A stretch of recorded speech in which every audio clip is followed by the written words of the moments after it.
No, so let me. नमस्कार नमस्कार नमस्कार। आप लोग यहाँ आए इस इवेंट के लिए बहुत बहुत धन्यवाद। ये इवेंट करना क्यों ज़रूरी था, ये सबसे बड़ा सवाल है। इस देश में एक नैरेटिव चलता है, जब जब केरला स्टोरी 1 आई थी तब केरला स्टोरी 2 आई है तब, कि ये फिल्म झूठी होती है, देश में कहीं कोई ऐसा कोई मामला ही नहीं है, लव जिहाद एग्जिस्ट नहीं करता। और इस नैरेटिव को चलाने के लिए बहुत सारी ताकतें एक साथ आ जाती हैं, हर तरीके की ताकत आती है इस फिल्म को झूठा साबित करने के लिए। हमें कोई सच कहे, सच्चा कहे, झूठा कहे, उससे हमें कोई फ़र्क नहीं पड़ता। पर जो विक्टिम्स हैं, जिन्होंने इस सिचुएशन को भुगता है, जिनकी ज़िंदगियां बर्बाद हुई हैं या जिनके फैमिली मेम्बर्स की ज़िंदगियां बर्बाद हुई हैं, उनकी तकलीफ़ों में और बहुत इजाफा होता है जब इस नैरेटिव को झूठा कहा जाता है। केरला स्टोरी 1 के वक्त भी यही हुआ था, और उस वक्त हम केरला से 26 विक्टिम्स को ले आए थे। बम्बई में हमने वो इवेंट किया था, और मुझे ताज्जुब हुआ कि 26 लड़कियों की कहानी सुनने के बाद भी वो जो इकोसिस्टम है जो इस फिल्म को झूठा कहता है, वो बिल्कुल नहीं बदले। हमें एक ताज्जुब ये होता है कि हम जब ऐसी फिल्म बनाते हैं, ऐसा विषय रखते हैं, तो इसमें दो पक्ष होते हैं। एक विक्टिम का पक्ष होता है और एक उन क्रिमिनल्स का पक्ष होता है जो ये काम कर रहे हैं। और ऐसी कहानियां सुनने के बाद भी एक लॉबी जो है वो उन क्रिमिनल्स के साथ खड़ी नजर आती है। बहुत दुख होता है, क्योंकि सवाल एक फिल्म का नहीं है, सवाल हमारे समाज का है, हमारे देश का है, हमारे देश की बेटियों का है, हमारे फैमिलीज का है। फिर जब ये शुरू हुआ केरला स्टोरी 2, जब ट्रेलर आया, फिर वो लोग सब एक्टिव हो गए, हमारे अगेंस्ट एक टारगेटेड मुहिम चली। हमें कोई फर्क नहीं पड़ता, ट्रस्ट मी, मुझे बिल्कुल भी फर्क नहीं पड़ता। इसीलिए मैं लोगों के ट्रोल्स का जवाब भी नहीं देता, मैं सोशल मीडिया पे भी नहीं हूँ, तो मुझे पर्सनली कोई फर्क नहीं पड़ता। लेकिन मुझे दुख इस बात का है कि अभी भी अगर हम इन विक्टिम्स के साथ संवेदना के साथ नहीं जुड़ सकते, तो कहाँ है हमारी आत्मा? क्या हम इतने इनसेंसिटिव हो चुके हैं कि हमें इन लड़कियों का पेन नहीं दिखता? तो हमें लगा कि ये एक ऐसा बहुत ज़रूरी जंक्शन है जहाँ पे हमें लोगों तक इन लड़कियों की कहानी पहुँचानी चाहिए। और ट्रस्ट मी, इन लड़कियों के लिए ये बहुत मुश्किल है। इनमें से कई लड़कियां ऐसी हैं जिनकी जिंदगियां खतरे में। कई लड़कियां ऐसी होंगी जो अपना मुंह नहीं दिखाएंगी, ढक के बात करेंगी। लेकिन ये सारी विक्टिम्स हैं, और इनकी कहानी सुनने के बाद भी अगर लोगों का दिल नहीं मूव करता, तो मुझे लगता है कि कहीं ना कहीं बहुत बड़ा प्रॉब्लम है इस देश के साथ। हमें थोड़ा सा सेंसिटिव होना पड़ेगा। तो मैं वेट करूंगा उनके आने का, बस 2 मिनट में हम उन्हें बुला रहे हैं। पर मेरी बात को मैं यहीं ख़त्म करूंगा। और ये फिल्म एक फिल्म नहीं है, ये एक लड़ाई है। इस पूरे रैकेट को एक्सपोज करके हमारी लड़कियों को और हमारे फैमिलीज को सेफ्टी फील करवाने की। और इसमें हमने व्यक्तिगत तौर पे बहुत कुछ हमें सुनना पड़ता है, जिससे हमें कोई फ़र्क नहीं पड़ता, जिसको जो लगता है बोले। तो मैं मेरी बात यहीं ख़त्म करता हूँ, और मैं बुलाना चाहता हूँ स्टेज पे हमारे दिग्दर्शक, national award winning director Kamakhya Narayan Singh ji. वो अपना विषय रखेंगे।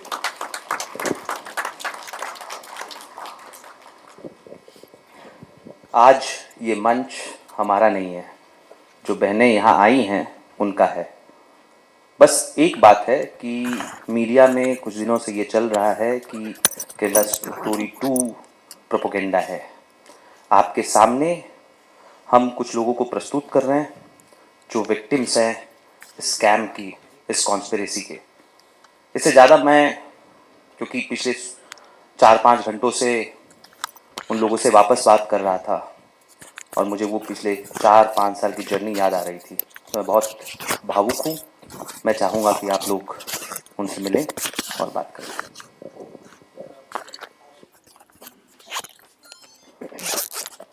इसके साथ अब मैं बुलाना चाहूँगा हमारे को प्रोड्यूसर हैं आशीन शाह, जिन्होंने बहुत मेहनत की इस फिल्म को प्रोड्यूस करने के लिए, बहुत कठिनाइयाँ झेली। आशीन, प्लीज कम ऑन स्टेज।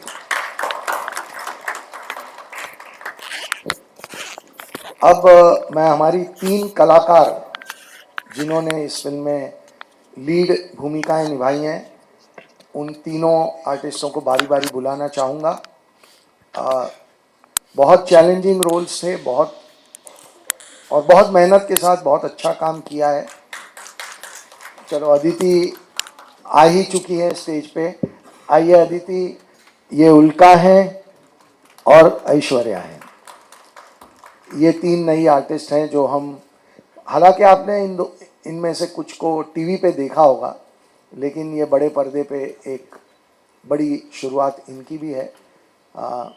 ये भी अपने अनुभव आपके साथ शेयर करेंगी। तो मैं शुरू करूंगा अदिति से, फिर आप आगे फॉरवर्ड। नमस्ते, मेरा नाम अदिति भाटिया है। मेरा सौभाग्य है कि मैं इस फिल्म में काम कर रही हूँ और कुछ ऐसी लड़कियों की कहानी बता पा रही हूँ जिसे बताने की सख्त ज़रूरत है। तो हाँ, मैं चाहती हूँ कि आप सब ये मूवी देखिए।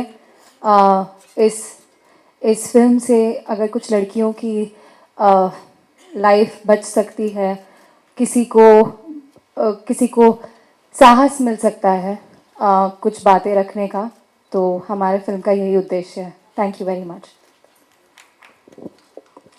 आप सभी को प्रणाम, नमस्ते। मैं उल्का गुप्ता, मैं भी इस फिल्म की एक प्रोटैगनिस्ट हूँ and thank you so much. आप सभी यहाँ पर आए हैं। I am very lucky to be a part of this film.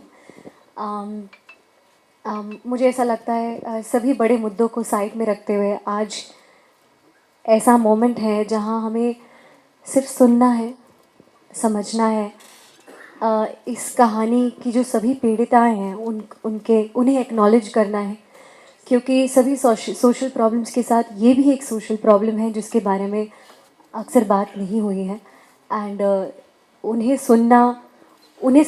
समझना चाहिए हमें, और अब नहीं तो कब। And thank you so much Vipul sir for bringing a story like this. जैसा कि अदिति ने कहा, काफ़ी लड़कियां बच पाएंगी और किसी के दर्द को सुनना भी बहुत ज़रूरी है।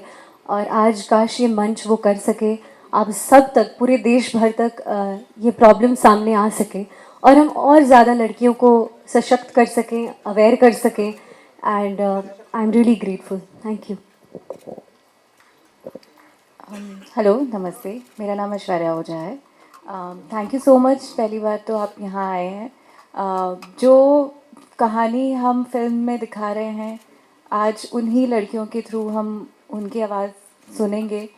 तो आज मुझे लगता है कि कहने से ज़्यादा हम सुनने आए हैं, और फिल्म के बारे में तो हम बात करते ही रहते हैं, सब ने काफ़ी चीज़ें कही हैं। तो मैं सिर्फ यही आशा करती हूँ कि आप उनकी कहानियाँ सुनें और फिर इस फिल्म को जज करें। एक हमें बार बार लोग कहते रहते हैं कि अरे ये पूरे भारत भर में नहीं हो रहा है, तो हमने सोचा कि हमें कोशिश करनी चाहिए कि भारत भर से या ज़्यादा से ज़्यादा भारत के प्रांतों से इन विक्टिम्स को बुलाया जाए। तो आज यहाँ पे बंगाल, बिहार, भीलवाड़ा, गंगापुर, राजकोट, उदयपुर, जम्मू, महाराष्ट्र, भोपाल, झारखंड, फरीदाबाद, मीरठ, दिल्ली, नोएडा, गुड़गांव, इंदौर, इतनी जगहों से विक्टिम्स यहाँ पे आए हैं, अपने फैमिलीज के साथ आए होंगे। और और बहुत सारे हमारे पास रिक्वेस्ट आए थे, बहुत सारी लड़कियां हिस्सा लेना चाहती थी, पर समय की कमी थी, हम उनका ट्रांसपोर्ट और सब ऑर्गेनाइज नहीं कर पा रहे थे। नहीं तो शायद आज हम आपको 30 के 30 स्टेट में से लड़कियां यहाँ पे होती आपके सामने। तो ये मैंने स्टेट और जगहों के नाम इसलिए लिए ताकि ये डिबेट ख़त्म हो जाए, हम ये झूठ फैलाना बंद कर दें या इस झूठ में मानना बंद कर दें कि ये सिर्फ एक लोकल किसी एक छोटे से मोहल्ले की समस्या होगी, कोई इक्का दुक्का केस होगा। ये बहुत बड़े पैमाने पे भारत भर में चल रहा है। अब मैं उन विक्टिम्स और उनके परिवारों को यहाँ बुलाना चाहूँगा। मुझे लगता है हमें यहाँ आज नहीं बैठना चाहिए, ये कुर्सियाँ हटा देनी चाहिए। आशिन प्लीज़ हेल्प, ये कुर्सियाँ यहाँ से हटा दीजिए और प्लीज़ सारी विक्टिम्स और उनकी फैमिलीज को यहाँ से हटा दीजिए। नहीं वो चलिए ठीक है। प्लीज़ सारे विक्टिम्स को और उनके फैमिली मेंबर्स को यहाँ ले आए प्लीज़। बस बस रहने दो, छोड़ दो। आइए आइए आइए।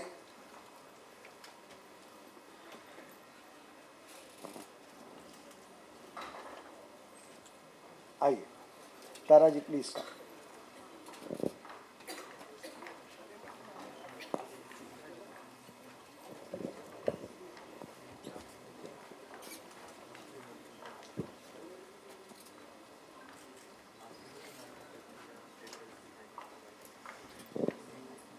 प्लीज आइए।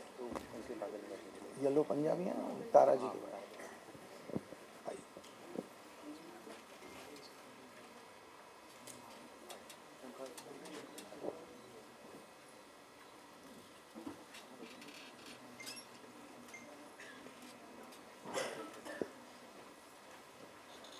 बिठा दीजिए।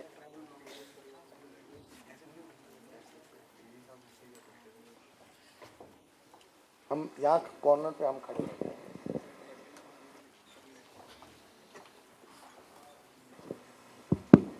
तो मैं माइक देता हूँ कामाख्या जी को। कामाख्या जी, आप जिन जिन से आपने बात की है लोगों तक उनकी कहानी पहुँचाइए। तारा जी आपसे शुरू करना चाहेंगे। तारा जी को आप सब जानते होंगे। तारा जी। आप सभी को नमस्ते जो यहाँ उपस्थित है, और कामाख्या सर बहुत बहुत धन्यवाद। आपने हम सबको ये मंच दिया कि हम अपने जीवन में जो आप बीती हुई है वो आज इतने सालों के बाद फिर से एक बार सबके सामने बोल सके। यहाँ पे आने से पहले जब मैंने ये केरला स्टोरी 2 की रिव्यूज़ और ये सब देख रही थी, कई बड़े लोगों की कमेंट्स भी देखे कि ये एक अफवाह है और जानबूझकर झूठ फैलाया जा रहा है। तो मेरा केस 2014 का है। लोगों के लिए तो हमारा हर एक आप बीती कहानी है, तो इसे हम कहानी के जैसे सुने, लेकिन ये एक सच्चा, कहते ना, जो एक इंसान झेल कर निकला है उसकी आप बीती है। हम सभी यहाँ ज़िंदा आपके सामने बैठे हैं। मैं ये मानती हूँ कि ये हमारा किस्मत है कि हम आपसे बात कर पा रहे हैं। 2014 में मैं नेशनल शूटर हूँ और उस टाइम काफ़ी पिक पे था हमारा, परफॉर्मेंस कैंप चल रहे थे और मेरे साथ कुछ ऐसा हुआ था कि जिस इंसान से मैं मिली थी तो शूटिंग रेंज पे ही मेरी मुलाकात हुई थी और बहुत ही ऑफिसर रैंक बनकर वो लोग पहुँचे, और जो मेरे शादी का रिश्ता आया था वो एक जज लेकर आए थे, जो उस इंसान को लेकर आए थे हम मेरे घर और परिवार से मिलाने। तो मेरी मदर की डेथ कुछ समय पहले हुई थी, तो काफ़ी इमोशनल मेरा मतलब ऐसा चल रहा था कि मैं खुद को संभाल नहीं पा रही थी। पापा जी की तबीयत ख़राब थी, तो उन लोगों को ये चीज़ें बहुत अच्छे से पता है कि कौन सा इंसान किस टाइम पे, मतलब क्योंकि वो आपको एक ट्रैप करते हैं। तो उन्होंने वो मोमेंट कैच किया कि मैं बहुत इमोशनली वीक हूँ, और जो जज थे उन्होंने मुझे पापा जी के सामने ही कहा कि जो लड़का है उनकी सिर्फ माँ है, वो आपको बेटी बनकर पालेंगी।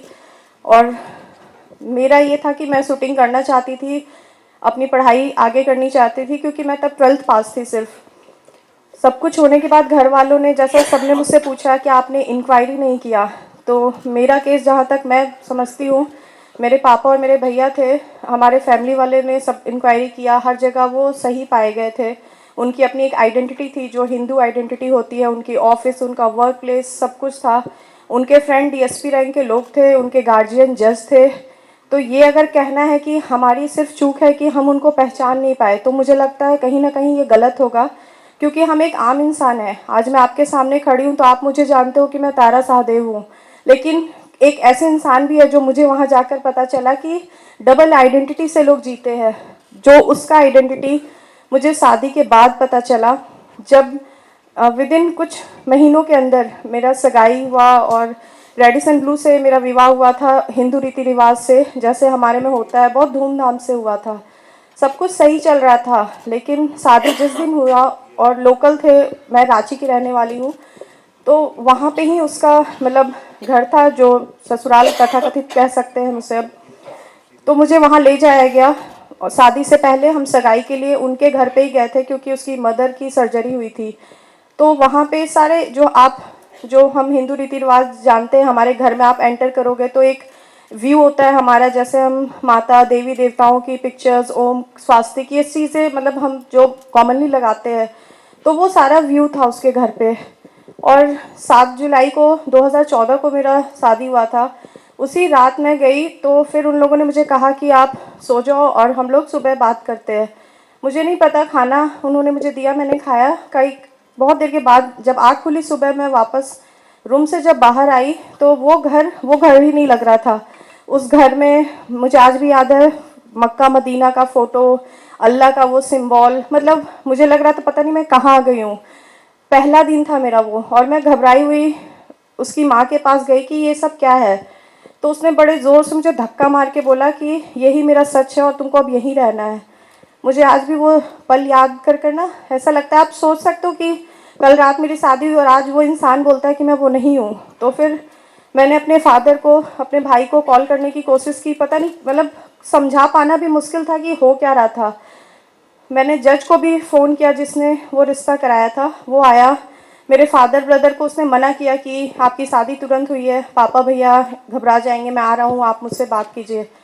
तो उसने ये कहा कि ये जनाब से मिले, ये हैं रकीबुल हसन, मतलब जिस इंसान से मेरी शादी हुई थी वो था रंजीत सिंह, लेकिन उस आदमी ने, वही जज जो मेरा रिश्ता लेके आया था, उसने कहा ये है रकीबुल हसन, आप इनसे मिलिए, और अगर आप चाहते हैं कि आपके लाइफ में सब सही चले तो हम जो बोल रहे हैं आप बस चुपचाप से करते रहो, हम आपके पापा भैया को कुछ नहीं करेंगे। तो मेरे साथ ऐसा था कि मतलब मुझे समझ नहीं आ रहा था, मतलब मैं नहीं जानती थी उससे पहले कि ये क्या होता है लव जिहाद वर्ड, मुझे आज भी याद है इस चीज़ों का। उसने मुझे बोला, जज ने, कि अभी निकाह कराने आएंगे, काजी होते हैं उनके, और आपको हम 3 बार कबूल है पूछेंगे, आपको ये बोलना होगा। तो मैंने फ़ोन अपना ढूंढा कि मुझे अपने पापा से बात करनी है, मुझे यहाँ नहीं रहना है। तो उसने बोला कि तुम्हारे भाई को हम झूठे रेप केस में फंसा देंगे और तुम्हारे पापा को हम आर्म्स एक्ट में फंसा देंगे। और उनके लिए ये बहुत बड़ी बात नहीं थी, क्योंकि जो मेरे सामने खड़ा था वो एक जज था, डीएसपी था जो मुझे धमकी दे रहा था, और हम एक नॉर्मल फैमिली के लोग थे जो ये सब से बहुत दूर थे, मतलब एक नॉर्मल ज़िंदगी थी हमारी। तो मैंने मतलब ऐसा था कि मैं भाग भी नहीं सकती थी, क्योंकि मैं भाग के जाती कहाँ अपने पापा और भैया के पास, जिनको वो पहले ही फंसाने की बात कर रहे थे। तो मैंने उनसे पूछा आप चाहते क्या हो और क्यों कर रहे हो मेरे साथ। तो उन्होंने कहा कि हमारा बस एक ही मकसद है, तुम्हें जो हम कहे वो करना है, और आज से तुम सारा परवीन हो। मुझे आज भी याद है उसने मेरा पूरा आइडेंटिटी ही बदल दिया। मैंने बोला कि कुछ भी हो मैं अपनी आइडेंटिटी नहीं बदलूंगी। तो उन्होंने कहा कि ठीक है, आप पहले हमारी एक बात मानो, आप 3 बार कबूल है बोलो। लोग आए उसी के घर में, जैसे हमने मूवीज़ में देखा था ये सब चीज़ें जो निकाह कराते हैं। वो जज आया, काजी आए, उसके कुछ लोग आए, एडवोकेट जनरल थे, मतलब कोई भी एक ऐसा आम आदमी वहाँ आसपास नहीं दिख रहा था जिसको हम कह सके कि हाँ आप मेरी मदद करो। जिस बूढ़ी बुजुर्ग जो माँ के नाम पे थी, वो मुझे धमकियाँ पे धमकियाँ दिए जा रही थी, और उसने कहा बस तुम आज कह लो, उसके बाद सब ठीक हो जाएगा। मैंने कहा 3 बार, उन्होंने कहा कबूल है कर दो, फिर मैं तुम्हारा पति हूँ, तुम्हारे हिसाब से तो मैं ही तुम्हारा पति, फिर मैं तुम्हें अपनी पत्नी मानूंगा। मैंने बोला ठीक है, आप 3 बार कबूल है करो। फिर उसने मुझे बोला आप साइन करो, आज से आप सारा परवीन हो। वहाँ से ये लड़ाई शुरू हुआ। मैंने उस जगह पे बोला आपने ये कहा कि आप 3 बार कबूल है बोल दो, मुझे उससे कोई नहीं पता फर्क, क्योंकि मेरी शादी हुई है कल आपसे दुनिया के सामने। लेकिन उस आदमी ने वहाँ से, वो उनका शुरुआत था जो मुझे लग रहा था कि शायद इसके बाद सब ठीक होगा, वहाँ पे मैंने मना कर दिया उनके वो निकाह वाले सर्टिफिकेट में सारा परवीन के नाम से साइन करने से। और वहाँ उन्होंने मुझे धमकी दिया कि हम तुम्हें कुछ समय देते हैं, अगर तुम चाहती हो तुम्हारे पापा जिंदा रहे, तुम सही सलामत रहो, वरना कहाँ बेच दी जाओगी।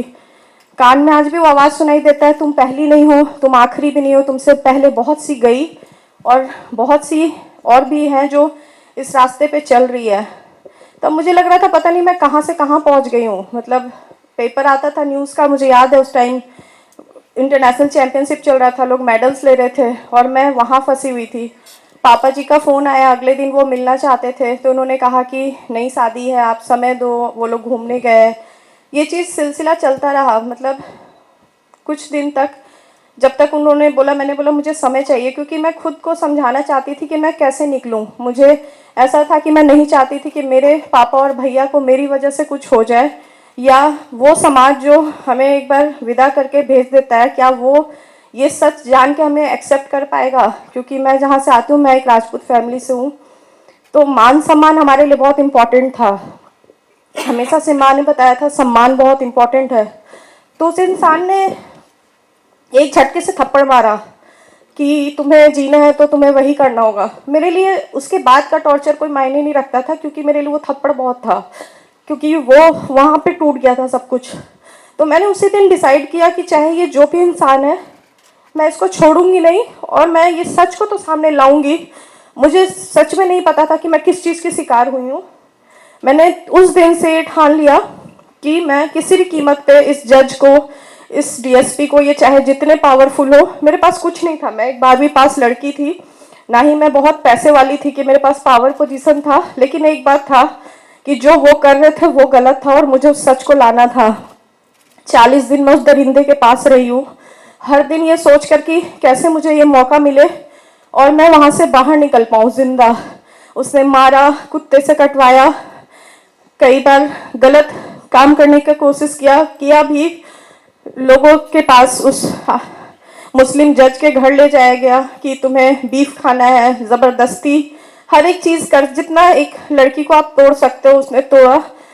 मेरे पापा भैया आए, उनको कहा गया कि हम बाहर घूमने गए हैं, मेरा फ़ोन इन लोगों ने छीन लिया। जब भी बात कराते थे स्पीकर ऑन करके, मुझे ये था कि मुझे मेरे पापा भैया भी सही सलामत चाहिए था और मुझे मेरा सम्मान वापस चाहिए। तो फिर उसका एक शेड्यूल था। ये ना एक नॉर्मल इंसिडेंट नहीं है जो हम सोचते हैं कि कोई एक वर्ग के लोग आ रहे हैं आपके जीवन को खराब कर रहे हैं। एक आतंकवादी लोग हैं।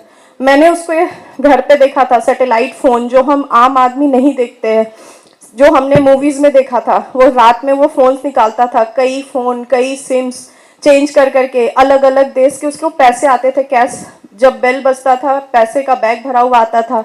ये एक आम लोग नहीं है जो हम सोचते हैं कि नहीं, कोई एक लड़की थी जो प्यार के चक्कर में फंस गई और किसी मुसलमान के घर चली गई या शादी कर लिया। ये हमारे लिए सोच से बहुत परे है।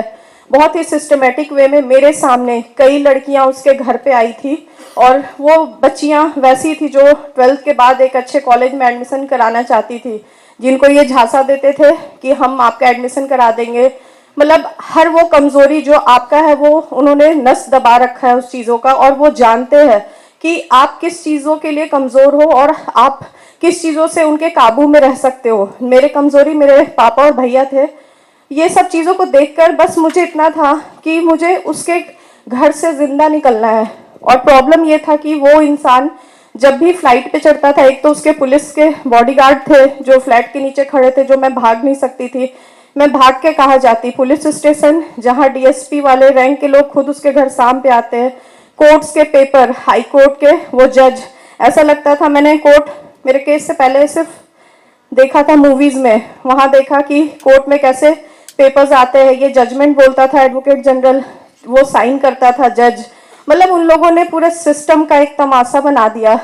फिर डर लगता था ये सोच के कि भी मैं कहाँ जा रही हूँ लड़ने, मुझे जाना है पुलिस के पास, मुझे केस लड़ना होगा कोर्ट में। ये सब तो इसके घर में है ना, और कहते हैं बिस्तर में बिकते हैं ये लोग उसके। और फिर भी मुझे नहीं पता था मेरा अंत क्या होगा, लेकिन मैं वहाँ नहीं मरना चाहती थी। मैंने डिसाइड किया कि बस किसी भी कीमत पे मुझे बाहर निकल जाना है। एक काम वाली थी जिसने मुझे वो हिम्मत दिया है, आज भी मैं उसकी थैंकफुल हूँ, जिसने मुझे इतना हिम्मत दिया कि दीदी आप भाग जाओ, कहीं भी भाग जाओ। तो उसी लड़की ने, उसी काम वाली ने ही मैंने उसको नंबर दिया था कि जब मैं कहूँगी तो मेरे पापा भैया को बोलना पुलिस लेकर आएंगे घर पे, क्योंकि मुझे पता था ये मुझे ऐसे तो कभी जाने नहीं देंगे। उस काम वाली ने ही मेरी मदद की।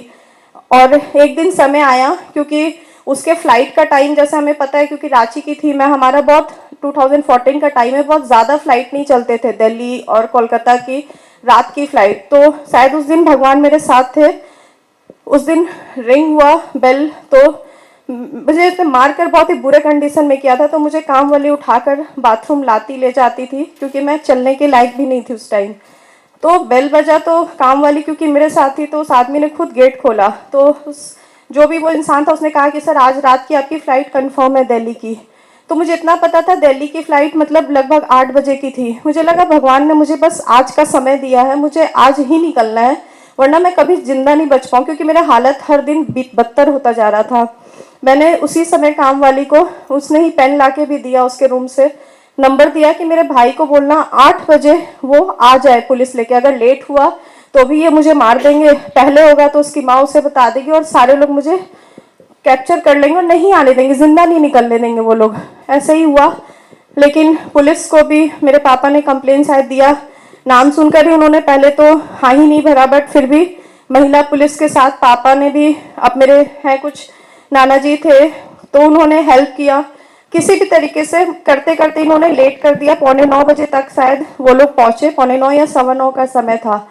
मैं जैसे पहुंचे तो उसकी माँ का मुझे आज भी वर्ड याद है, लड़की भागने में कामयाब हो गई है, इसको रोको। उसने फट से जज को फोन लगाया, पुलिस तो सामने खड़ी थी। मुझे आज भी याद है, एसआई था वो भी एक मुस्लिम ही था जो जेंट्स था, और एक मैम थी। तो उसने कहा कि इस लड़की को आज रात भर यहाँ रोक लो और इसके बाद हम देख लेंगे। और जज का फोन था, क्योंकि वो ऊंचा सुनती थी तो उस फोन का स्पीकर ऑन रहता था, तो सारी बातें सुनाई दे रही थी कि इस लड़की के पति के पास इसको छोड़ना है, इसे नहीं ले जा सकते हो तुम। और वो कि इस लड़की को मैं यहाँ अकेला छोड़ के नहीं जाऊंगी। उन्होंने देखा मेरा हाल क्या था और उन्होंने कहा कि मैं इसको पुलिस के अपने लॉकअप में रखूंगी, लेकिन मैं इसको ना यहाँ छोड़ूंगी ना उसके मायके में छोड़ूंगी। वो एक पल था जहां मैं उस अंधेरे से बाहर निकली थी। मुझे नहीं पता था मेरा अगला दिन क्या होने वाला है। सबने पावर लगा लिया कि तुम रोक लो। फिर एसआई ने साथ दिया मेरा, मैं वहां से बाहर निकली, मुझे पुलिस अपने साथ ले गई। कंडीशन इतनी खराब थी कि वो लॉकअप तो कहाँ ही ले जाती, मुझे सदर अस्पताल ले जाया गया, वहाँ रेफर किया गया, रिम्स में मेरा इलाज शुरू हुआ। और वहाँ पे अगले दिन सुबह ही इनके लोग पहुँच गए। इतना डर था मुझे कि ये मेरा नाम जानकर शायद मुझे जहर डालकर ना मार दे, क्योंकि वो कर सकते हैं, वो सब कुछ कर सकते हैं। तो मैंने, जो सर ने मेरा एडमिशन लिया था, मैंने बोला सर मेरा स्पेलिंग गलत कर दो, मुझे कहीं भी रखो, मुझे वार्ड में मत रखना वुमेन, क्योंकि वो मुझे मार देंगे। सर ने, मुझे याद है, ट्रॉमा सेंटर मैन के उसमें मेरा एडमिट हुआ था। मुझे अकेली मैं लड़की थी और बाकी लोग ट्रॉमा सेंटर वाले जेंट्स थे सारे। वो लोग आए, वैसे ही सबने ढूंढना शुरू किया। मेरी किस्मत शायद यहाँ थी कि मैं एक शूटर थी, तो हमेशा से जब मेडल हम लेते थे मीडिया वाले हमें जानते थे। तो प्रभात खबर वो न्यूज़ था जो मुझे याद है आज भी, कि नेशनल शूटर के साथ हुआ प्रताड़ना। वो न्यूज़ अचानक से फैल गया सुबह, और मेरे घर वाले, मेरे पापा ने पूछा था बेटा तुम चाहती क्या हो, लड़ना चाहती हो इन लोगों से? मैंने बोला हाँ, बस साथ चाहिए आप लोग का। और ये बात बहुत ज़रूरी है ना कि आप लोग जितने यहाँ हो, ये लड़ाई ना किसी अकेले लड़की की नहीं है, उसका परिवार उसके साथ जब तक खड़ा नहीं होगा, जब तक समाज खड़ा नहीं होगा, कुछ नहीं कर सकती है कोई। मुझे याद है मेरे पापा अब नहीं रहे, लेकिन मुझे याद है उस दिन उन्होंने कहा था मेरा मान सम्मान तुम हो, और तुम हो तभी सब है, और मैं तुम्हारे साथ खड़ा हूँ। सॉरी। वहां से मेरी लड़ाई शुरू हुई। मुझे नहीं पता था कि अब क्या होने वाला है, क्योंकि मैं बस निकल गई थी, किससे लड़ना है, कैसे लड़ेंगे। 2014 सितंबर में जब एफआईआर हुआ, उन लोगों ने मेरे केस को एक घरेलू प्रताड़ना का केस बना दिया कि पति ने पत्नी को थप्पड़ मारा। ये मेरा केस था ही नहीं। मैंने इसके लिए सीएम से मिलकर बात किया कि मुझे पुलिस पे यकीन नहीं है, क्योंकि मैंने पुलिस को ही, और हुआ भी ये, डीआईजी आए थे मेरे घर में मेरे पापा को धमकी देने कि अपनी बेटी को लेके कहीं चले जाओ और चाहते हो जिंदा रहे। तो पापा का वर्ड मुझे याद है, अगर मरना था तो तुम वहीं पे थी, वो ये लड़ने आई है तो हम लड़ेंगे। फिर वहां से हमने बहुत फाइट किया। मैं थैंकफुल हूँ हर उस संगठन, हर समाज के हर एक लोग के, मेरे परिवार का, जो लोग मेरे साथ नींव बन के खड़े रहे, हम लोगों ने 1 साल लगा था मेरे केस को सीबीआई का केस टेक ओवर करने में, जब सीबीआई मेरे केस को टेक ओवर कर कर आगे बढ़ी थी, क्योंकि मेरे पास सारा प्रूफ था, लेकिन कोई मानने को तैयार नहीं था। उस दरिंदे को पकड़ने के लिए रेस्क्यू टीम जो पुलिस की होती है, जो शायद अरेस्ट हो जाना चाहिए था, उसको उन्होंने 4 दिन का समय दिया कि वो सारा प्रूफ अपने घर से निकाल दे। हर एक चीज मीडिया के सामने था, और थैंक यू, हमेशा से मैं रहूंगी। मेरे केस में मीडिया नहीं होती तो शायद मैं जिंदा ही नहीं होती। मीडिया ने अपनी तरफ से हर एक न्यूज लाकर इतना प्रेशर बनाया उस दरिंदे को, यही जबकि मैं रांची में थी, वो रांची में था, वो यहाँ दिल्ली हरियाणा के किसी बॉर्डर पे अरेस्ट किया गया था। मतलब इस लेवल पे जज के गाड़ी से वो भागा था, जो आज भी ऑन रिकॉर्ड है। तो कहानी ना, ये सिर्फ मैं बस इतना ही कहने आई हूँ कि ये एक लड़की या किसी एक परिवार की स्टोरी नहीं है, ये हर एक दिन हर एक समय के साथ। अभी जब मैं पीछे खड़ी थी तो लोगों को मैंने देखा, सब अपनी कहानियां बता रहे हैं। हम जिसको कहानी कहते हैं वो हमारा लाइफ है, और वो जानते हैं कि हिंदू लड़कियां कमजोर यहाँ होती है कि हम जब समाज के पास जाते हैं तो उन्होंने कहते हैं तो तुम्हारी गलती है, तुमने ही गलत किया, तुम्हें ही पैसे वाला लड़का चाहिए था, तुम्हें कुछ, मतलब हम ही है। उसको पता था और उसने ये कहा था कि जाओ, तुम कहाँ जाओगी, मुंह नहीं दिखा पाओगी। मैंने देखा है लोग मुंह कवर करके आते हैं, मुझे उसने बुरखा के लिए बहुत टॉर्चर किया था। तो मैंने उस दिन कसम खाया था ये मेरे पहचान की लड़ाई है और मैं मुंह छिपा के तो कभी नहीं लड़ूंगी, और मैंने कभी भी अपने आप को कवर करके नहीं लड़ा, क्योंकि मरना तो वैसे भी है, किसी दिन भी मरेंगे, लेकिन ऐसे घुट के तो नहीं मर सकते। और फिर उसके बाद कंटिन्यू 9 साल लगे, सीबीआई ने केस लिया। सीबीआई के बाद मेरा 162 जो नॉर्मली केस में एक बार होता है, मेरे केस में 2 बार रजिस्टर किया गया। मुझे जो आप कहते हो ना स्टेटमेंट रिकॉर्ड होता है एक विक्टिम का, कोर्ट में मुझे याद है 8 महीने मेरा पर डे बेसिस पे, सिर्फ ऑफ डेज हॉलीडेज छोड़कर, मुझे 9 बजे से लेके 1-1:30 बजे तक का कंटिन्यू मेरा चलता था क्वेश्चन। मतलब किस लेवल के लोगों ने नहीं चाहा कि हम टूट जाए या मेरा बयान बदल जाए या वो इंसिडेंट मैं भूल जाऊं। हर एक पल हर एक चीज आंखों के सामने था। तो जज ने स्टेटमेंट में भी लिखा 9 साल लगे हैं मुझे इस लड़ाई को लड़ने में। 2023 में मेरा जजमेंट आया, 23 नहीं 24 में, जिसमें जज ने ये माना और उस दरिंदे को उम्र कैद का सजा मिला है, और वो जज उसे 15 साल का सजा मिला, और वो बूढ़ी जो माँ कहती है उसे 10 साल का सजा मिला है। तो बस लड़ाई यहीं पे नहीं, आज भी वो बेल के लिए अप्लाई कर रहे हैं, हम लड़ रही लड़ाई बस शुरू है। अफसोस बस इतना है कि हमने इतना साबित किया कि ये हो रहा है, फिर भी ये चीजें हो रही है। मैं बहुत थैंकफुल हूँ सर की कि आप लोग जैसे लोग हैं जो ये चीजों को सामने ला रहे हैं, क्योंकि उनको पता था ना कि हम कभी इसको समझेंगे ही नहीं, ये हमारे लिए, इस दुनिया के लिए सिर्फ एक कहानी है। तो आप लोगों के सामने हम इसलिए आए हैं क्योंकि आप समझो हम जिंदा हैं और ये सच है। और ये कुछ लोग हैं, कहते हैं ना हमारे समाज में 2 तरीके के लोग हैं, एक वो स्तर के लोग हैं जो इसे छुपाने पे लगे हैं। क्योंकि मेरे ट्विटर में मैंने एक बुक देखा था कि लव जिहाद एक फिक्सन करके एक बुक आया था, बहुत बड़े कोई है शशि थरूर जी, उन्होंने कमेंट दिया था। तो बहुत अफसोस की बात है कि वो जैसे लोग, और वो रवि क्या नाम है, कोई मीडिया का ही है, वो भी यही सेम बात कहा उसने कि ये सब एक झूठी कहानी है। तो मीडिया के भी कई लोग हैं जो 2 पार्ट में बट चुके हैं। मतलब आप लोगों को मैं, हमसे ज्यादा आप लोग जानते हो कि किस तरीके से लोग की चीजों को गलत और गलत को सही करने पे लगे हैं। तो ये लड़ाई शुरू तो की है और अंतिम सांस तक मैं सर से यही कहा कि मेरा सौभाग्य है कि आपने मुझे याद किया कि मैं आप लोगों के सामने आ सकूं। आप लोग बस इतना है कि इन चीज़ों को एक पॉजिटिव व्यू में ले, ये एक सच है, ये कोई छलावा नहीं है। और वो लोग बहुत स्ट्रांगली इस चीज़ को लेकर बैठे हैं कि जब तक हम ये सब साबित करेंगे, वो लोग कितनी लड़कियां आज भी, अभी भी इस पल भी कोई लड़की उसकी शिकार हो रही होगी। तो बस मैं आप सबका धन्यवाद करूंगी जो आप यहाँ आए, आप लोगों ने सच सुना। सर आप लोगों को दिल से मैं प्रणाम करती हूँ, और सभी का जो समाज के लोग खड़े होते हैं हम जैसी लड़कियों के साथ, उन सबको धन्यवाद कहती हूँ। मीडिया का हमेशा से बहुत बड़ा आभार रहा है और हमेशा जिंदगी भर कृतज्ञ रहूंगी। धन्यवाद। बट इनको इतना पता होता है कि हमारी लड़कियां कहाँ कमज़ोर होती है, तो इन्होंने गणपति पे अपना नाम बदल के मुझे इंस्टा पे ढूंढा। लड़के ने मुझसे फ्रेंडशिप करने की कोशिश की, फिर मतलब यू कैन से ये 1-1.5 महीना ये सिलसिला मेरे साथ चला फ्रेंडशिप के बारे में। देन ही नोज़ कि मेरी फैमिली आउट ऑफ मुंबई है and I was not well, तो वो मेरे घर पे बिरयानी लेके आया। उसने बिरयानी में यू कैन से कुछ मिला के खिलाना, एंड फिर मैं अनकॉन्शियस हो गई एंड उसके बाद उसने जो मेरे साथ किया एंड मेरे वीडियोस बना के वायरल करने की धमकी देना, एंड जब ये सब चीज़ें चलता रहा 4-5 महीने तक चलता रहा, फिर ये मुझे माहिम दरगाह इन मुंबई, जहाँ पे ये कन्वर्जन बहुत ज़्यादा होता है हिंदू लड़कियों का, कि माहिम दरगाह ले जा कर के हिंदू लड़कियों को कन्वर्ट किया जाता है। सो वो मुझे वहाँ लेके गया, बुर्का पहनने के लिए फोर्स किया, पानी कुछ मौलाना से पानी लेके पीने के लिए, एंड जब मैंने वो सब चीज़ों को डिनाई किया तो उसकी फैमिली और वो उन्होंने मुझे मारा। And during that situation I was pregnant of 2 months। सो उसकी फैमिली ने मुझे ज़बरदस्ती गोली खिला के मेरा अबॉर्शन करवाया। एंड जब भी ये सब चीज़ें पता चली, मैं मेरे नियर बाय पुलिस स्टेशन में भी गई थी, तो उन्होंने कहा था अभी तुम तो बाली को छोड़ो, जाने दो। फिर उस टाइम पे कुछ नहीं किया। मार्च में इसकी फैमिली ने मुझे बुलाया मिलने के लिए, एंड पूरी फैमिली ने मिलके, भाई, उसके जीजा, सब ने मिलके मेरा रेप किया। प्लस मुझे मतलब मेरे सर से बाल निकाल दिया गया था, जो कि Kamakhya sir was known by that, कि मुझे किस तरीके से उन्होंने किया था कि मैं समाज में मुंह भी नहीं दिखा पा रही थी, कि मार्च में मेरा होली के दिन मेरा बाल निकाला गया। एक लड़की का कुछ हो ना हो, लेकिन बाल उसका सब कुछ होता था। एंड मैंने उस टाइम पे वो गवाया। और जब मैंने मेरी फैमिली से एक्सपेक्ट किया था, तो मेरी फैमिली का ये सवाल था कि तूने प्यार किया, तू झेल। बट उस टाइम पे फैमिली ने सपोर्ट नहीं किया, but my friends supported me. फिर भी मैं पुलिस स्टेशन भागी 1 month के लिए कि मुझे एफआईआर लॉन्च करना है। पुलिस वालों का ये कहना है ये सब कुछ नहीं होता, कॉमन है। एंड जो पुलिस वाला एफआईआर लॉन्च करने वाला था वो खुद मुस्लिम थे।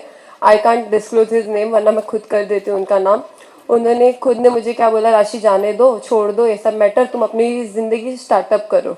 सेकेंडली जब ये सब सीन ख़त्म हुआ, अप्रैल में लड़के ने मुझे फिर मिला, एंड फिर उसकी पूरी फैमिली ने मेरा रेप किया। दैट टाइम मैंने अपने यहाँ के एमएलए को कोऑर्डिनेट किया, सब कुछ किया, एफआईआर लॉन्च किया। बट उस दिन भी एफआईआर नहीं हुआ, उसके सेकेंड डे एफआईआर हुआ। एफआईआर होने के बाद भी पूरी फैमिली को दूसरे पुलिस वालों ने रेस्क्यू किया, बस एक विक्टिम को एक्सेप्ट किया। और उसके बाद 1-1.5 महीने तक सिर्फ मुझे धमकी मिलती रही। बाद में 1-1.5 महीने के बाद मिलने के बाद आज, जैसे मैम ने कहा कि उनको सपोर्ट करने के लिए जज होते हैं, एक जज ने मुझे सपोर्ट किया और एक जज ने उसके को सपोर्ट किया। एक जज ने फैमिली को बेल नहीं दिया, एक जज ने लड़के को बेल दिया। जब लड़के को बेल मिल जाता है तो कुछ कह ही नहीं सकते हम, कि फैमिली को भी बेल मिलना पॉसिबल हो जाता है। आज मैं यहाँ पर हूँ, मेरे जैसी जितनी लड़कियाँ, पता नहीं और कितनी लड़कियाँ होगी, मैं आप सभी से रिक्वेस्ट करती हूँ कि प्लीज़ प्लीज़ प्लीज़ इस चीज़ों को इतना वो करिए ताकि हम जैसी लड़कियाँ सेफ हो सके।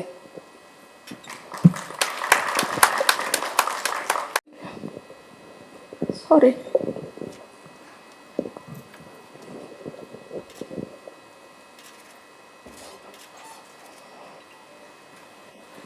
मैं निकिता तोमर की मदर हूँ, फरीदाबाद से।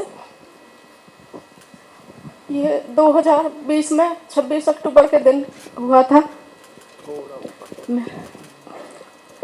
मेरी बेटी, मुझे ऐसा लगता है कि सुंदरता और पढ़ाई के कारण और एक तरफा प्यार के कारण गई।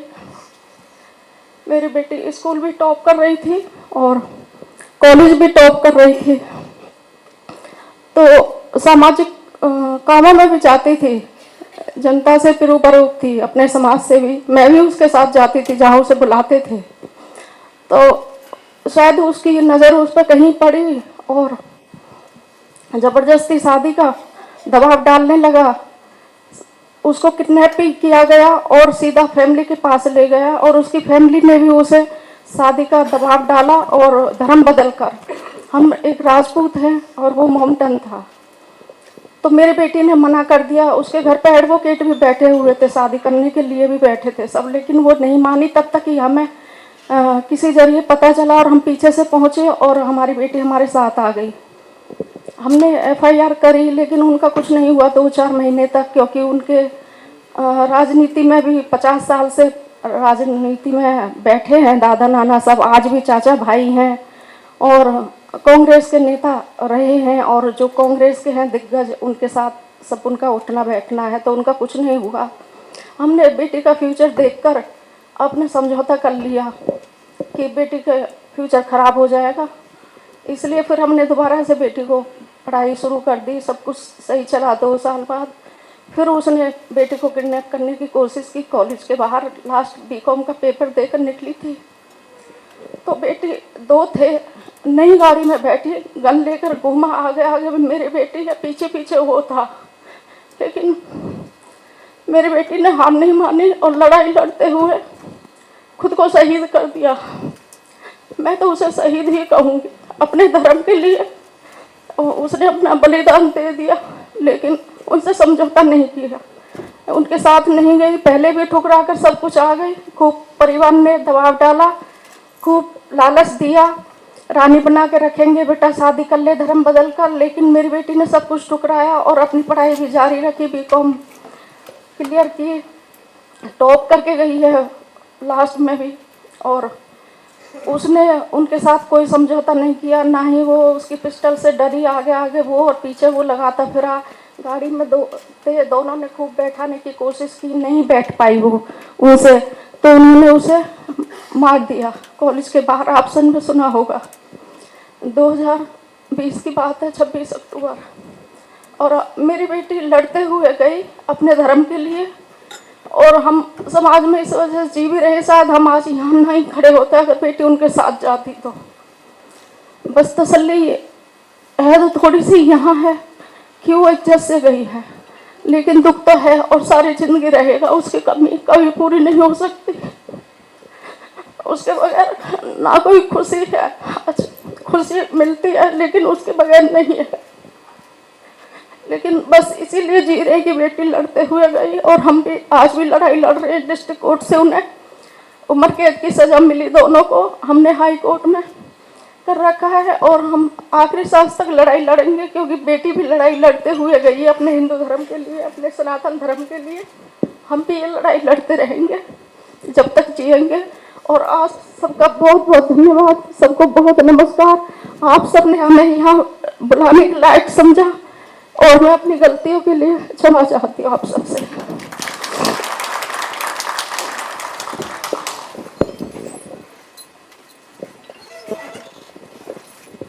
नमस्कार, जय श्री राम। मैं महाराष्ट्र मुंबई से हूँ। मेरा नाम गौरी शेलार है, अभी लॉ स्टूडेंट हूँ। मेरे साथ भी सेम लव जिहादी हुआ है। 4 साल पहले मैंने FIR लॉन्च किया है इसके लिए। 2019 जब भी मेरा एज 16 इयर्स था, उस वक्त मेरे साथ लव जिहाद स्टार्ट किया था। मतलब जो प्रोसेस वो लोग करते हैं लड़कियों को फंसाने की, वो 16 रनिंग था तभी स्टार्ट किया था।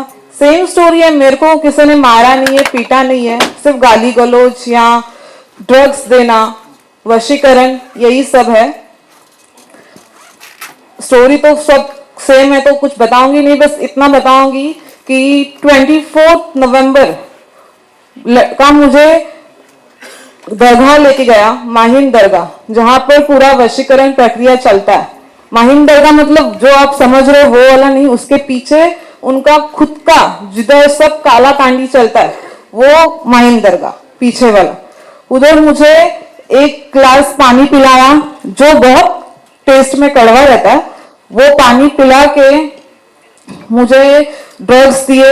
फिर मैंने सुसाइड भी अटेम्प्ट किया, क्योंकि मुझे शादी करनी नहीं थी उससे, क्यों मुझे अपना करियर करना था। उसके बाद मुझे शादी करनी थी। 2025 को मैंने प्रॉमिस किया था कि तभी शादी करेंगे, लेकिन फिर भी मुझे जबरदस्ती ड्रग्स देके वशीकरण करके 7 दिसंबर को मेरे से बांद्रा कोर्ट में विदाउट परमिशन, मुझे कुछ मालूम नहीं है, कन्वर्ट करके मेरा मेरे साथ निकाह किया। नोटरी में जाके मेरा नाम बदल के गौरी से पलक कर दिया, और फिर पुलिस स्टेशन लेके गए। लेकिन मेरे माँ बाप का प्यार और मेरा उनके ऊपर जो प्यार है, उसके वजह से पुलिस स्टेशन से मैं सिर्फ 4 दिन की मोहलत लेके घर पे गई थी। उसी समय कुछ सोशल वर्कर्स, मेरे मम्मी पापा, उन्होंने मुझे बहुत सपोर्ट किया। वहां से मुझे बाहर लेके गए, मेरा काउंसलिंग, मेरे ट्रीटमेंट, जो वशीकरण में मैं थी वो ट्रीटमेंट मेरा स्टार्ट हुआ। उसके 1 मंथ बाद मैंने महाराष्ट्र में नहीं थी तभी मैं, क्योंकि वशीकरण का जो प्रक्रिया है वो उसी एरिया में चलता है। जब आप उस एरिया से बाहर जाते हो तो वशीकरण टूट जाता है पूरी तरह से। फिर वो लड़की को बाहर आने में बहुत मदद होती है, इसीलिए उन्होंने मुझे बहुत दूर रखा उस लड़के से। और उसके बाद जब भी मैं पूरी स्टेबल हो गई तभी मैं एफआर लॉन्च करने के लिए मुंबई आई। एफआर लॉन्च किया भी मैंने, लेकिन एक बात जो है बहुत कड़वी है लेकिन सच है कि पोस्को जब भी किसी लड़की का एफआर लॉन्च करते हैं पोस्को के लिए, तो एक लेडीज पीएसआई उसका स्टेटमेंट लेती है। लेडीज पीएसआई स्टेटमेंट क्यों लेती है? क्योंकि वो लड़की खुल के बता सके सब चीजें, उसे सब बता सके कि उसके साथ फिजिकल कैसे हुआ, फर्स्ट डे से एंड मोमेंट तक उसके साथ क्या अत्याचार हुए, वो बताने के लिए वो पीएसआई लेडीज रहती है। नहीं तो बहुत सारे पीएसआई जो एफआईआर लॉन्च कर सकते मेरा, लेकिन वो जो पीएसआई थी उसका नाम नहीं मैं बता सकती हूँ अभी, उसके ऊपर मैंने एलिगेशंस किए, उससे मैंने अपना केस हटवा लिया था, लेकिन उसने मुझे इतना कैरेक्टरलेस, इतना गंदा गंदा बात जो लड़के ने भी मुझे आज तक नहीं बोला था, वो सब बात वो मेरे को बोल रही थी ताकि मैं एफआईआर लॉन्च ना कर सकूं। क्यों? उसको पैसे मिले थे उसके, इसीलिए। अभी इसके लिए मैं ज्यादा कुछ नहीं बोलूंगी। मेरा सिर्फ 3 ही लोगों से विनती है कि एक माता पिता, समाज और प्रशासन। माता पिता, आज मेरे केस को 4 साल हो गए पूरे, लेकिन मेरे मम्मी पापा ने मेरा शादी नहीं कराया। क्यों? मुझे करियर करना है, इसलिए मेरा करियर चालू, मैं आउट ऑफ मुंबई जाके अपना करियर कर रही हूँ। साथ में मुझे एक शब्द से आज कुछ बोला नहीं कि हमारा इज्जत गवाया, कुछ नहीं। क्यों? अपनी लड़की का गलती है, नहीं है ऐसा नहीं है, लेकिन लव जिहाद भी है। तो लव जिहाद क्या है ये स्टोरी बताता है। केरला स्टोरी 2, केरला स्टोरी 1, ये सब बता रहा है कि लव जिहाद क्या है। तो माता पिता को मेरी विनती है कि अपने बच्चों को, बच्चियों को गलत ना समझे, क्योंकि ताली एक हाथ से नहीं बज रही है, सामने वाले से भी कुछ तो गलतियां हुई है। तो इसीलिए अपनी बच्चियों को गलत ना समझे, उनको सपोर्ट करे। और दूसरी बात है मेरा समाज। अभी जब भी मेरे सोहेल, उस लड़के का नाम है सोहेल एक्यूज्ड का, उसके बाजू में जो हिंदू लोग थे आज मेरे घर पे आ रहे, अच्छे से बात कर रहे, मेरी माँ बाप को बता रहे कि हाँ उसकी माँ मुसलमान होकर नींबू उसके काट के उसके ऊपर हल्दी कुमकुम, जो काला जादू होता है, ब्लैक मैजिक, वो सब करती थी। वो मुस्लिम, उसके पास हल्दी कुमकुम का क्या जरूरत है, अंडा फोड़ के रखने का क्या जरूरत, वो सब अभी बता रहे। जब भी मैं, मेरे माँ बाप खुद सब लड़ चुके हैं, हाँ अभी बताया। तो समाज का काम है कि खड़े होके अपने हिंदू भाई बहनों को सपोर्ट करना। वो समाज नहीं करता है, क्योंकि जब भी अपने घर पे वो बात आती है तभी हमको पता चलता है कि वो किस हद से गुजर रहे, किस दर्द से गुजर रहे। तो वो समाज के लिए और प्रशासन के लिए यही है बस कि ये सब जो हो रहा है, ये सब लड़कियां हैं, सबकी अलग अलग कहानी, किसी की एक नहीं है। किसी के साथ ब्लैक मैजिक, किसी के साथ रेप, किसी के साथ मारपीट, किसी के साथ कुछ और, बहुत बहुत सारी अलग अलग कहानियां हैं। तो कहानियों को ऊपर मत जाइए, बस जो हो रहा है वो सच है। इसीलिए ये सब आए कि हाँ ये जो केरला स्टोरी है वो सच में रियलिटी है, कोई स्टोरी नहीं है। आज सुबह मैं आ रही थी तभी एक पहले से ही लिखा होता है बेटी बचाओ बेटी पढ़ाओ। ये मालूम है क्यों है? पहले जो लड़कियों को मार डालते थे, क्यों? लड़का चाहिए, लड़की नहीं चाहिए, उसके लिए वो थॉट है बेटी बचाओ बेटी पढ़ाओ। लेकिन बेटी बचाओ बेटी पढ़ाओ ये नहीं होना चाहिए। बेटी को पढ़ाओ, एजुकेशन जरूरी नहीं है अभी, तो अभी बेटी को ये जरूरी है कि धर्म क्या है, सनातन धर्म क्या है, ये जरूरी है। उसके बाद वो बेटी बचेगी। क्योंकि एजुकेशन सिर्फ लड़कियों को ये दिखाता है पढ़ो, करियर बनाओ और पैसा कमाओ। तो पैसा किसी भी हद से कमाओ, किसी भी तरीके से कमाओ, नहीं। धर्म क्या है, हम किस धर्म के हैं? हमारा धर्म सनातन है, वो मजहब है, वो राक्षस है, हम भगवान के वंशज है। तो हमको क्या करना चाहिए? जब भी माँ बाप, समाज, हम धर्म पढ़ाएंगे बच्चियों को, छोटे छोटे रहते तभी से, तो बेटी बड़ी होके उसको मजहब और धर्म का भेद समझेगा, तभी वो बेटी उधर जाएगी नहीं। उसको समझेगा कि मेरा धर्म सर्वश्रेष्ठ है, वो मजहब है। प्रॉब्लम्स को हम रोक नहीं सकते, लेकिन प्रॉब्लम्स का सोल्यूशन हमारे पास होता है, वो सोल्यूशन हम उसका इस्तेमाल कर सकते हैं। तो बस वो सोच को हमको बदलना चाहिए कि बेटी को बचाओ, बेटी को पढ़ाओ, नहीं, बेटी खुद बचेगी जब हमको बचपन से सब बताएंगे तो। धन्यवाद।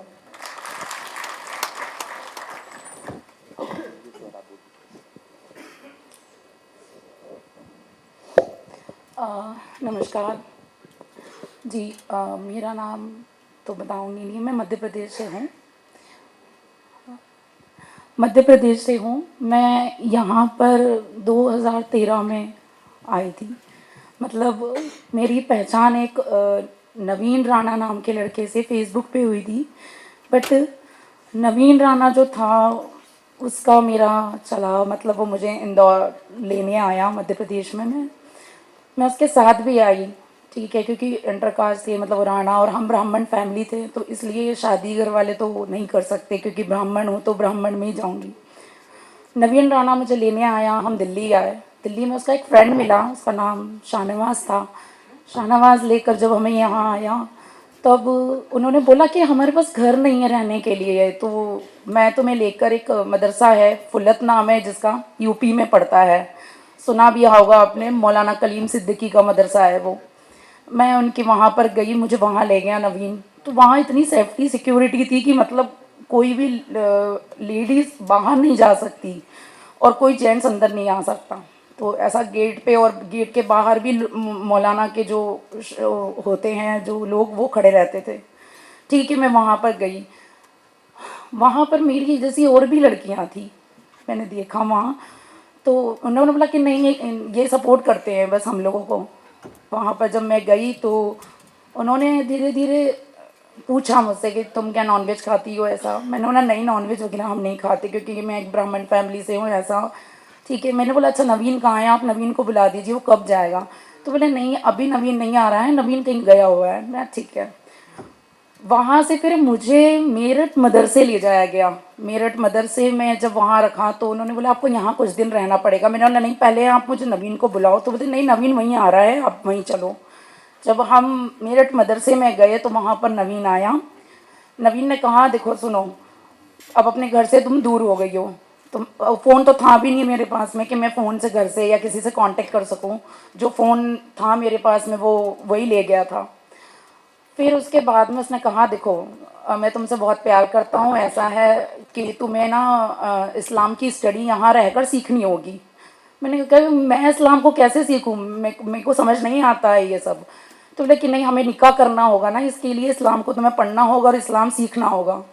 वहाँ इतना टॉर्चर था कि वो 5 मिनट के लिए बस मिला और बस ये बोलकर चला गया।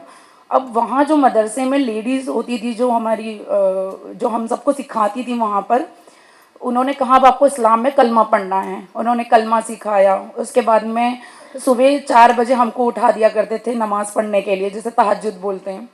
वहाँ से शुरू होती थी पूरे दिन भर की।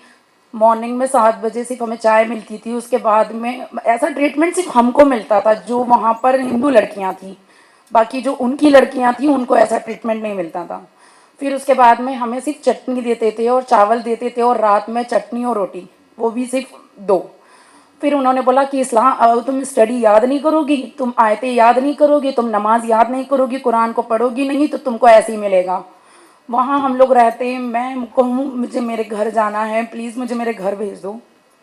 उन लोगों ने घर नहीं भेजा। फिर नवीन गायब ही हो गया बिल्कुल, ना वो आया मिलने। फिर वहाँ से मुझे फुलत ले जाया गया। फुलत गांव जब गए हम वहाँ पर, तो वहाँ पर कोई मौलाना मिले। वहाँ पर मौलाना कलीम सिद्दीकी ने वहाँ पर शादी करवाई किसी मौलाना से। उस मौलाना ने मुझे मुजफ्फरनगर रखा। मुजफ्फरनगर जाने के बाद वो घर से बाहर जब जाता ना तो ताला लगा कर जाता, क्योंकि वो लोग कहते थे अभी, मतलब वो फ़ोन पे जब बात करता था ना, कहता ट्रस्ट मत करना इस पर, क्योंकि ये पढ़ी लिखी लड़की है, इसने MBA कर रखा है, ये बहुत ब्रॉड माइंडेड है, इसलिए इस पर ट्रस्ट मत करना, ये भाग सकती है। तो वहाँ पर मुझे वो रखता। फिर उसके बाद में लॉक खोल के वो आता, लॉक खोल के नमाज़ पढ़ने जाता। तो वो इस तरह से मुझे रखा उसने। फिर कुछ दिन बाद में उसने मुझे ना तलाक दे दिया।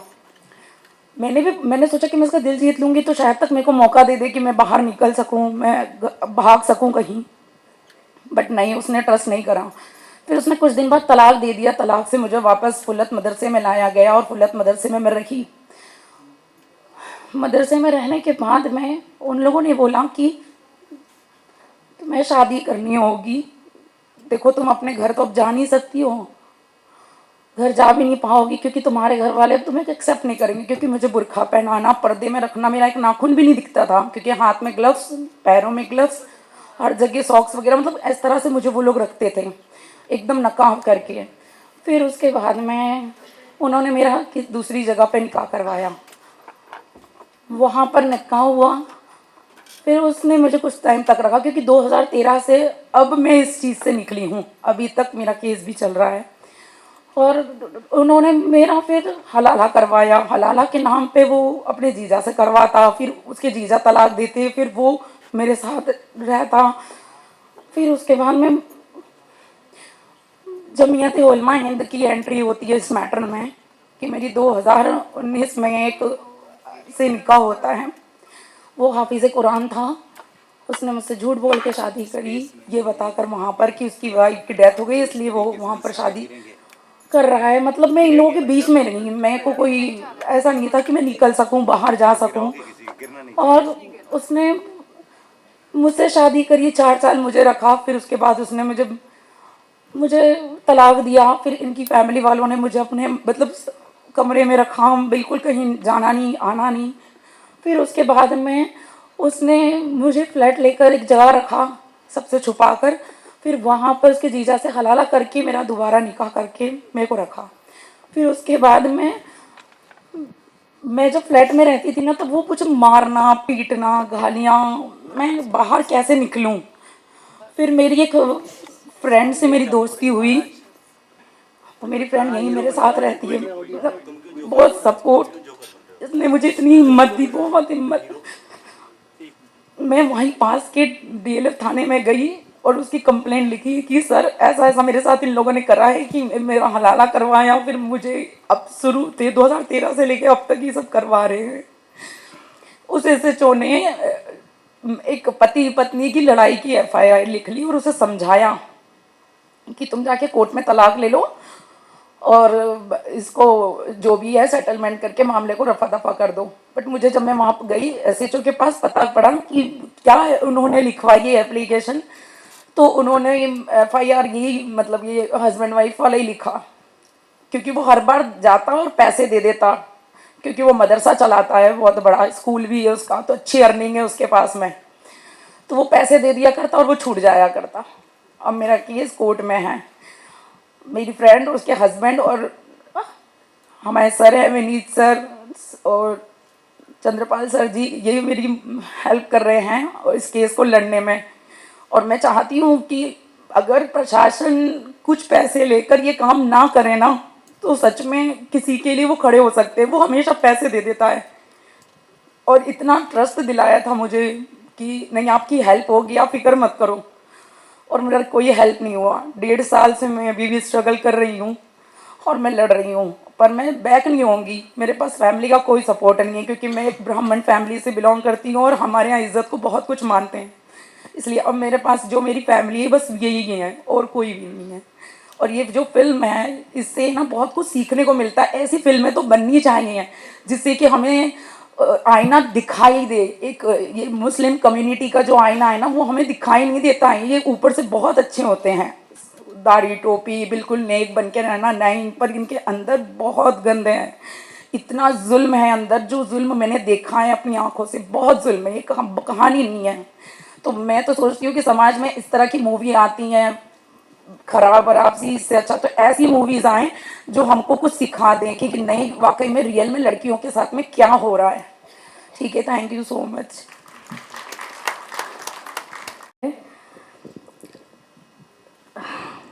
नाशिकवरून आलेले मी, माझं बी असंच सर्वांचं जे मैत्रिणींचं ते माझं बी रडगाणं आहे। त्यांनी माझ्यासोबत निघानामा लग्न केलं, माझ्यासोबत धंद्याला लावलं, रात्री जाऊन रोज 5-5 हजार रुपयाला मला विकत होता।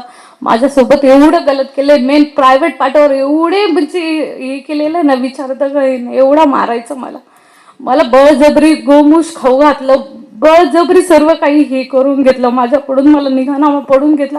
माझी इच्छा बी नव्हती याच्याबद्दल. मी त्याला खूपच हे केलं आणि माझ्यासोबत लढणारं कोणीच नाही. शेवटून मीच एकटी लढणारी. मी तुम्हाला जास्त वेळ घेणार नाही, थोडंच वेळ घेते. मी थोडक्यात सांगते. रोज रात्री पाठवायचा, रोज रात्री 5,000 रुपये घ्यायचा आणि नाही गेलं तर रोज रात्री मला प्रायव्हेट फोटो, प्रायव्हेट व्हिडिओ, नाही लग्न केलं रोज मारझोड करायचं. माझी हीच विनंती का त्या अशा माणसाला ना सजा दिलीच पाहिजे, एवढीच माझी विनंती बस.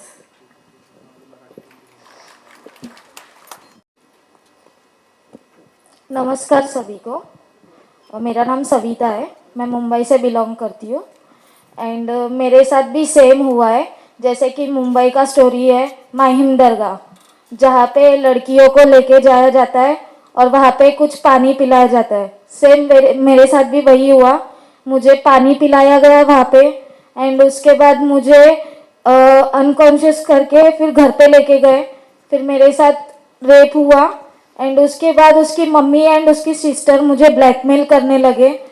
फिर ज़बरदस्ती मुझे कोर्ट मैरिज कराया गया एंड कोर्ट मैरिज कराने के बाद अब मैं जब फैमिली छोड़ ही दी हूँ तो मैं उसी के पास रह गई. मैं 9 ईयर्स स्ट्रगल करी हूँ उसके साथ. मेरे 2 बच्चे हैं छोटे.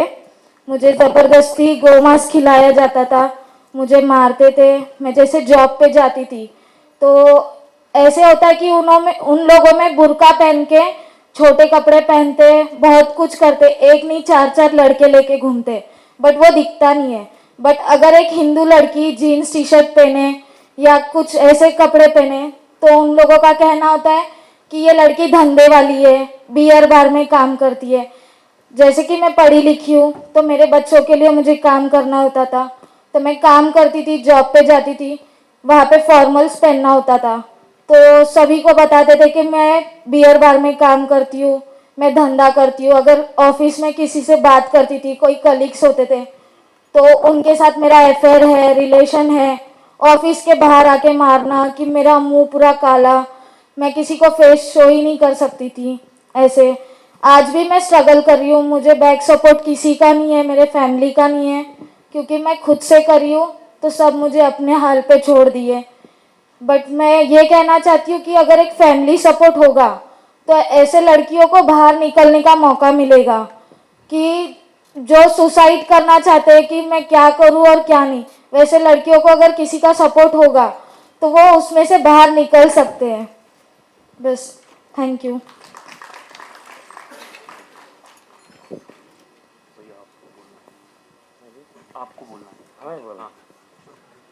एक बोल देंगे, क्या बोलेंगे, दिखता तो है नहीं. ये राम राम सबकी आज हुई है.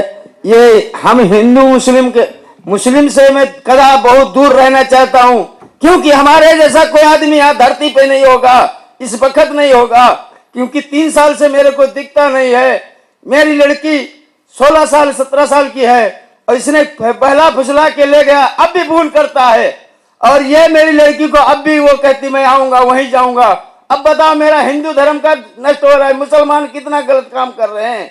छोटी छोटी लड़कियों को ले जाके 2 साल भरे से भर मारा.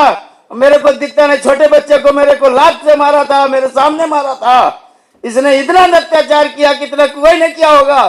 थाने में गया, थाने में उसने बोला जाओ लड़की आ जाएगी, ये कर देना. कहीं मेरी सुनी भी नहीं जा रही है.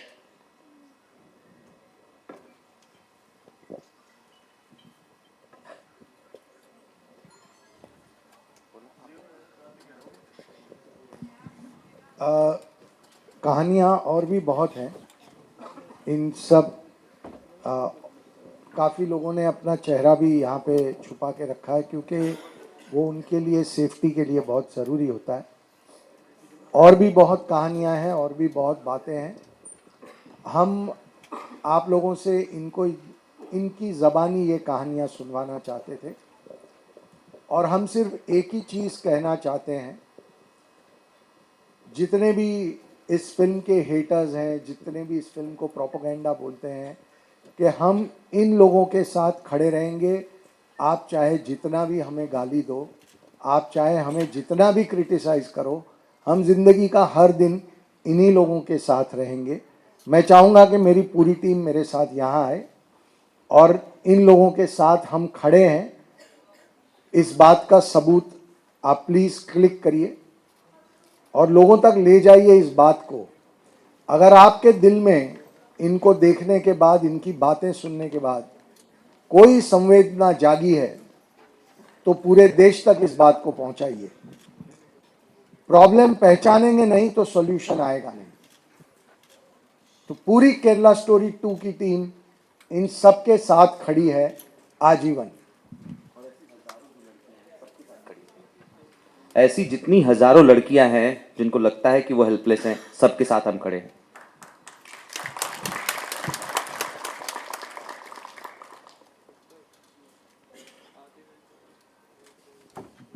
Thank you very much.